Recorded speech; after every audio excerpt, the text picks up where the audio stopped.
화가로 살고 있으니까 너무 좋죠. 그림에다 내 마음을 표현할 수 있는 직업, 매력적이죠. 근데 이게 우연이 아니라는 걸 알았어요. 마음 공부를 하다 보면 잠재의식 속에 있는 모든 꿈은 실현되는 거야. 꿈꾸는 현실이 있잖아요. 제가 화가가 되고 싶은 꿈이 있었는데 현실 때문에 포기했는데 이게 계속 마음 공부를 하다 보니까 내 마음을 인정해 주니까 마음이 보고 주는 거예요. 화가를 되고 싶어도 내 꿈을 이루어 주는 거죠. 처음에는 강연자, 제가 이 마음 공부를 가르치는 강사로서의 꿈을 이루어 주더니 이제는 화가의 꿈을 이루어 주는데, 어린 시절부터 아버지가 미술 선생님이었으니까 집에 그 화집이 많았어요. 뭐 옛날 그 유럽 쪽이나 저쪽에 있는 뭐 유명한 화가들, 인상파 화가 뭐 모네, 고, 르누아르부터 뭐 뒤생 뭐 온갖 화가들의 그림이 많이 있었는데, 제가 중학교, 고등학교 때는 주로 집에 오면 하루 종일 그 그림을 그렇게 봤어요. 굉장히 많았는데 보면서 너무 아름다워서 난 꼭 화가가 돼야지. 근데 저희 집이 가난한 선생님 집안이니까 화가의 꿈을 접어야 됐죠. 그렇죠? 그리고 이제 잊어버리고 있었지. 그리고 이제 이 마음 공부를 쭉 하는데 어느 날 제자가 그림을 그려달래요. 그래서 장난처럼 그렸는데 그 그림을 너무 좋아하는 거야, 제자들이. 그러면서 미친 듯이 그 그림이 막 다 샀어, 제자들이. 그거 더 그려달래요. 근데 문제는 뭐냐면 단순한 그림이 아니라 그림을 그려서 그 그림에서 치유력이 나오는 걸 제가 느꼈어요. 제 에너지가 담기는 거야. 처음에 시작은 어떻게 됐냐면 글을 쓰는데 글에 에너지가 담기더라고요. 글을 쓸 때나 말에다 마음을 담고, 그래서 제 강의를 들으면 몸 반응이 있죠. 그것처럼 그림을 그렸더니 몸 반응을 하고 제자들이 치유가 일어나는 거예요. 아픈 마음도 인정하고. 그래서 이제 본격적으로 그림을 그리게 됐어요. 그러니까 내 속에 있는 그 화가가 되고 싶었던 그 아기가 깨어나서 그 아기가 막 미친 듯이 그리는 거예요. 그래서 제가 지금 3년쯤 됐나요? 2년 반? 3년 차? 거의 3년 돼갈 거예요, 화가로.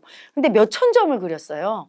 그래서 한번 어느 신문사 기자랑 인터뷰를 했는데 그 기자가 안 믿는 거야. 그때 제가 1년 반 차에 2,000점을 그렸다고 하니까 그게 불가능한 거라고. 그래서 아니라고, 그림도 그리고 강의도 하고 여기서 세션도 하고 제가 일정이 빡빡한데 중간중간 그린 거죠. 화가 생활만 하지 않고. 근데 그렇게 그렸다고 하니까 다 놀래더라고요. 제 안에 제가 그린 게 아니라 제 그 화가가 되고 싶은 그 아기 마음이 올라와서 그 마음이 처음엔 그렸어요. 근데 그러다가 조금 지나니까 누가 그리냐면 제자 아기의 영혼의 초상화라고 해서 그 아기를 그려주기 시작했어. 아기를 놓고 그 아기의 마음을 담아서. 그랬더니 그 제자 아기가 이해받고 싶었던 그 마음이 담기는 거예요. 마음을 보면서 막 너무 좋아하고, 또 제가 그림을 그리면 시간이 이제 한 1년 전에 그렸던 그림도 꼭 주인이 있어요. 누군가 왔는데 너무 닮았어, 보면. 미리 알고 그려놓는 거죠. 또 영가가 와서 그려요, 요즘은. 그 조상이 아픈 한, 제가 힐링 세션 같은 걸 하면 이 아기의 조상들이 풀지 못했던 아픈 한, 예를 들어서 고집 때문에 힘들었어. 고집 부리다가 내가 부모한테 효도도 못하고 부모님한테 순종 못하고 죽은 그런 영혼들이 있으면 그 아픈 영혼이 그 고집 부린 아픔, 이게 있거든요. 그럼 그 아픔을 또 화폭에 담아서 그림을 그리면 그걸 보고 그 앞에서 막 몸 반응을 하고 고집 부리는 아픔이 올라와서 제자들이 공부가 되고, 그래서 이제 치유 그림을 그리게 된 거예요. 조상의 아픔을 다 담아서. 또 이제 성씨별 천도제를 하면서 뭐 이씨, 김씨, 박씨 이런 모든 조상의 그 아픔을 담은 그림을 그리고, 그래서 이제 영체 화가라고 자칭 제가 이름을 친 게 그냥 일반 되게 세상 사람들한테 인정받고 싶고 걸어놓으면 그냥 아름답고 이런 그림이 아니고요. 제 그림은 거기에 마음을 담아서 아픔이 돌아서 치유력이 있어요. 치유력이란 어떤 사람이 그 그림을 볼 때 그 그림과 공명해서 아픔이 올라오고 그 아픔을 두렵다고 수치스럽다고 버렸던 그 가해자의 수치타기 같은 것들이 공명해서 에너지장이 뚫리면서 반응이 있어요. 어지럽고 두렵고 아프고 하면서 치유가 일어나죠. 그래서 제가 전시회 할 때 전시장에 와보면 이상한 현상을 볼 거예요. 막 몸이 아파갖고 힘들어하는 사람, 또 화장실에 왔다 갔다 해. 두려움이 올라오니까 신장이 반응하면서 막 화장실에 왔다 갔다 하기도 하고, 어지럽다고, 수치빙이 나갈 때는 어지럽거든요. 서 있을 수가 없다고, 어지럽다고 하는 사람, 울컥하면서 막 우는 사람, 너무 서럽고 아파서 고집 부리면서 내 수치를 인정 안 한 그런 아픔의 에고는 막 울고 여러 가지 반응들을 보이죠. 그게 내면의 무의식 속의 아픈 마음들이 치유되는 과정이에요. 그래서 치유 때문에 많이 그리고 지금 지리산 영채마을에도 수백 점을 이렇게 걸어놨는데 무료로 오픈하고 개방하고 있죠. 그러면 관광객이나 또는 제자들, 수행자들이 와서 그 그림을 보면서 몸에 있는 경락이 뚫리면서 아픈 마음 인정해주고 치유가 되라고 치유 그림을 그리고 있습니다. 치유 그림을 그리면서 제 한이 풀리는 느낌이에요.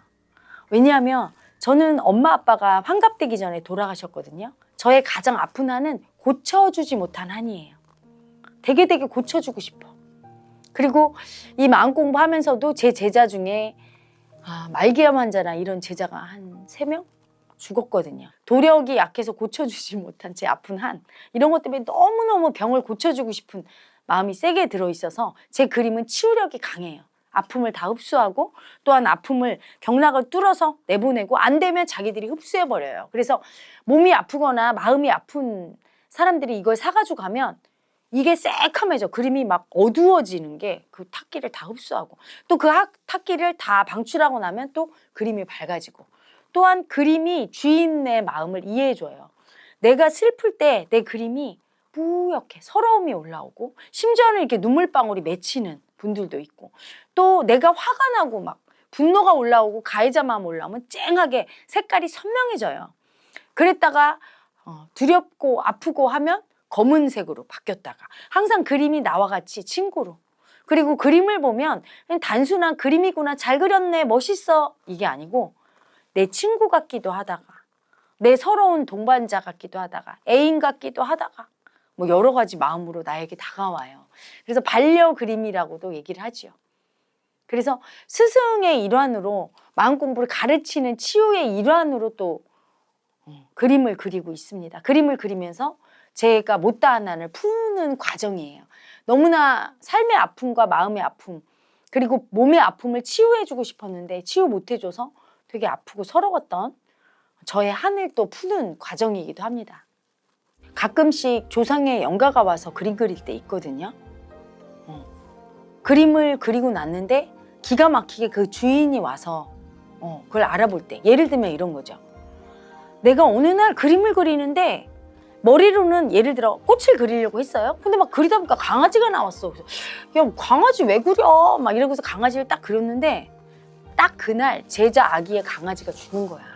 난 그걸 모르는 상태에서. 근데 어느 날 헤라TV라는데 그 강아지 그림을 딱 놨는데 그 제자가 내 강아지랑 똑같아요. 죽은 내 강아지 그림인데 내 강아지를 보는 것 같아요. 근데 제가 그린 날짜에 자기 강아지가 그때 죽은 거야.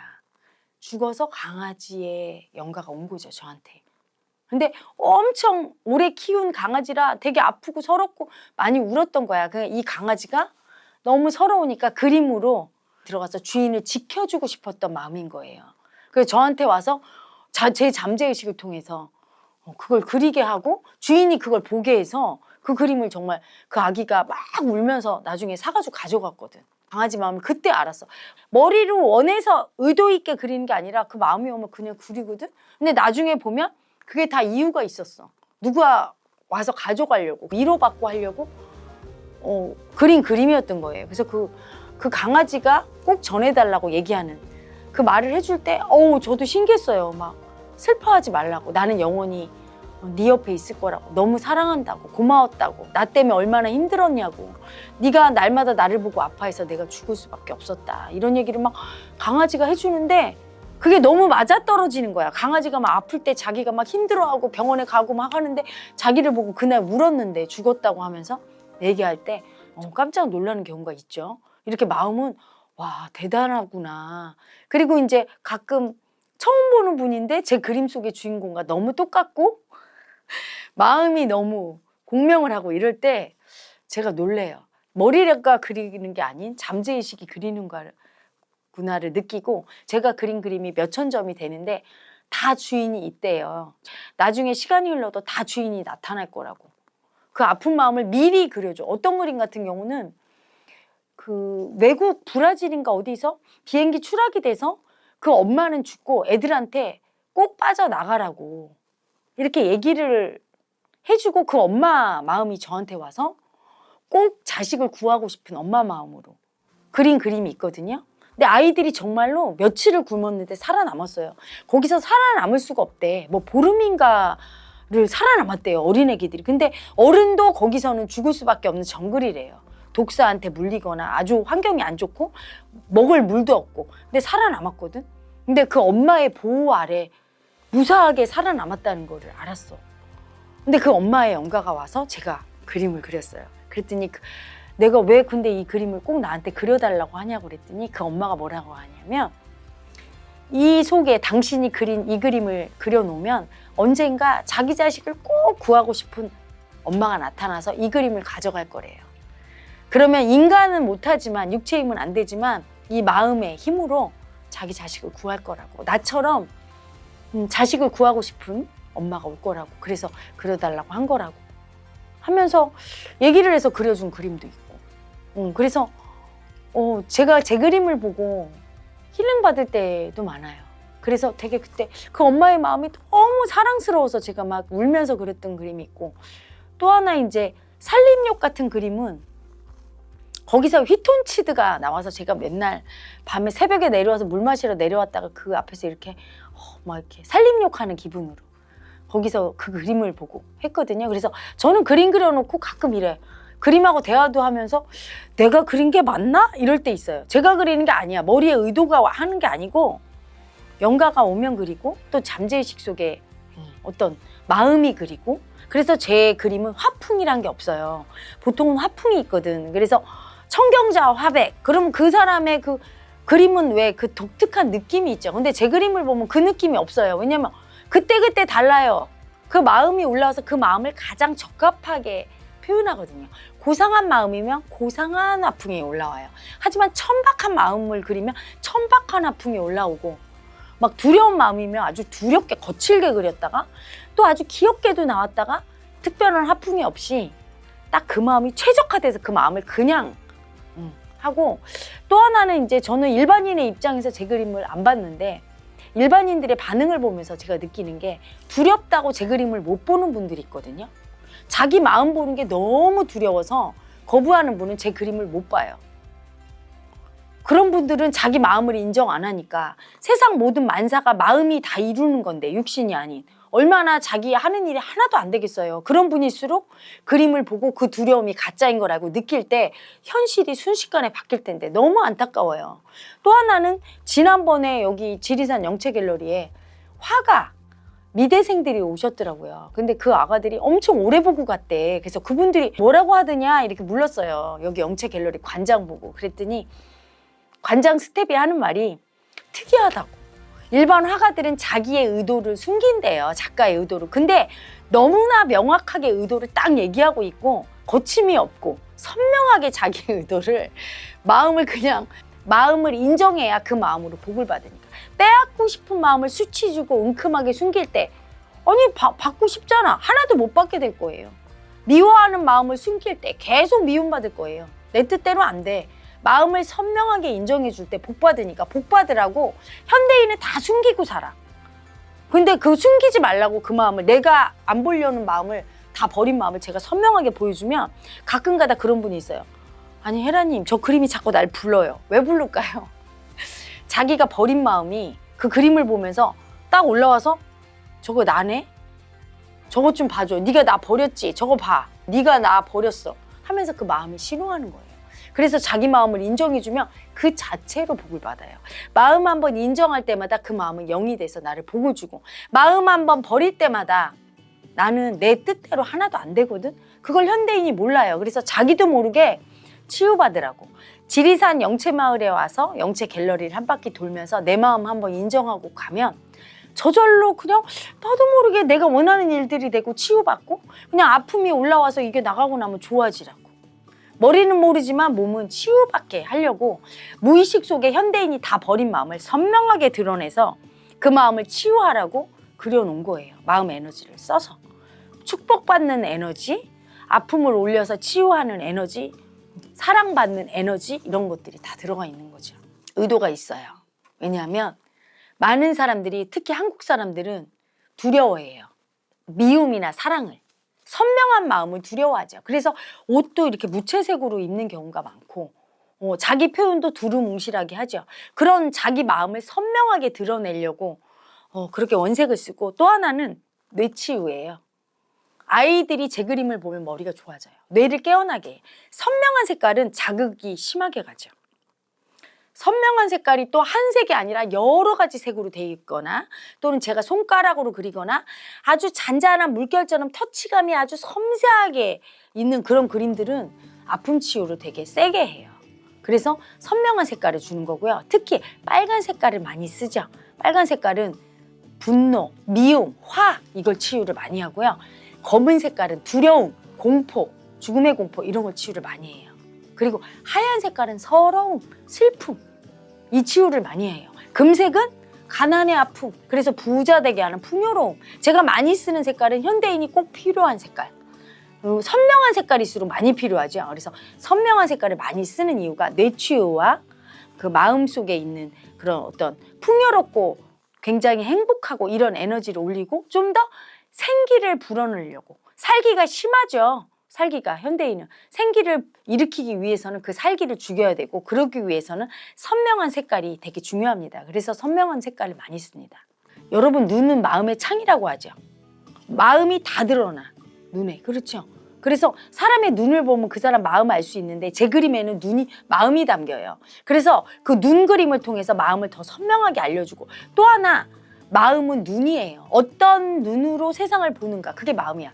내가 슬퍼, 마음이. 그러면 모든 게 슬퍼 보이죠? 슬픔의 눈인 거야, 나는. 내 자체가 눈이에요. 내가 화가 나. 그러면 분노의 눈으로 세상을 보는 거야. 다 화가 나요, 뭐를 줘도. 내가 두려워. 그러면 두려움의 눈으로 세상을 보는 거죠. 내가 지금 세상을 보는 마음의 눈으로 살고 있다는 걸 자각시키기 위해서 눈을 그리는 거예요. 전시안? 뭐 그런 거가 아니에요. 저는 그런 거 몰라요. 신성의 눈도 세상을 긍휼히 여기고 사랑하고 아픔을 느끼고, 이런 눈은 신성의 눈이죠. 신의 마음의 눈이고, 미움의 눈은 미움으로 보는, 미움 마음은 미움의 눈으로 보게 돼 있어. 그 의식 자체를 인식시키려고 그린 거예요. 최종 꿈은 세상 사람들이 전부 자기가 얼마나 소중한 존재인지 알고, 자기가 완전한 존재임을 알고 신성을 회복해서, 신성 회복까지 안 돼도 사랑으로 살 수 있는 세상이 오게 있으면 좋겠는데, 그 방법으로 내면의 모든 아픔이 치유돼야 그런 세상이 와요. 내면의 아픔이 치유되면 몸의 아픔도, 병도 치유되고 삶의 아픔도 치유돼요. 그렇기 때문에 그림을 통해서 세상 사람의 모든 아픔을 치유하는 날까지, 이 그림이 우리나라에만 있지 않고 중동이나 미국이나 유럽에 수출돼서 그 그림의 치유력을 다 느껴서 그 아픔이 저절로 애쓰지 않아도 다 치유돼서 모든 사람의 미움이 내려가고, 힘든 마음 내려가고, 아픔이 내려가서 세상에 아픈 일이나 질병이나 수치나 두려움과 미움이 사라져서 정말 천국이 되는 날이 오기를 바라면서, 그게 제 목표예요. 많은 사람들을 깨달음으로, 그리고 이제 구도 생활하는 수행자들은 이 그림을 통해서 자기 내면의 아픔을 치유해서 본성으로 한 발자국 더 다가가서 깨닫는 날까지 그릴 겁니다.